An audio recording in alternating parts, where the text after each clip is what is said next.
There we go. Hey guys. Hey, how's it So going? we're here in Chicago today. Gonna show you how to coil up some rings with Hanibal. All right. So, what you doing? Alrighty. We're gonna set the gauge on this. This works for all gauges, all mandrel types. We're just gonna take a little piece of wire just to set it. We're just gonna bend it over there so it sets in there. Okay. We're gonna take our mandrel, stick it through our hole here. And you do this process anytime you switch mandrel sizes or gauge sizes of your wire. And you just push this down till it snugs up against the wire right there, and snugs up against snugs up against the mandrel, just like so. And then you just tighten it up. What that's going to do is it's going to keep pressure on your mandrel right here, and it's also going to keep pressure on your coil up here for when you're coiling. You turn a bit so it gets in the sun. All right. Alrighty. And when it comes to actually coiling, that's when it gets super crazy simple. Just get your wire.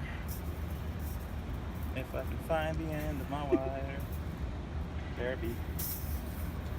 Take your wire, stick it in your little hole here, just bend it over flat. You stick that in your hole here. You feed your drill right through your hole, and then you stick that wire.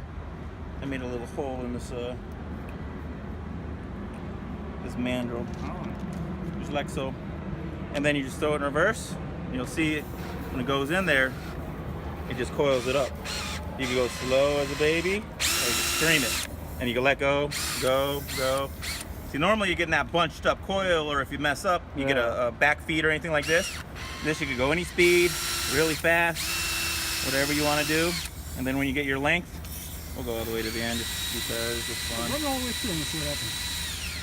See if it does the pigtail thing or not. Oh, this one, well, I tried it and I snapped my fingers. Oh. But then you just cut your coil,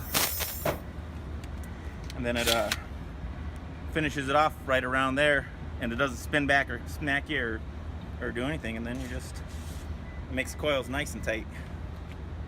And that concludes making coils with Hanibal.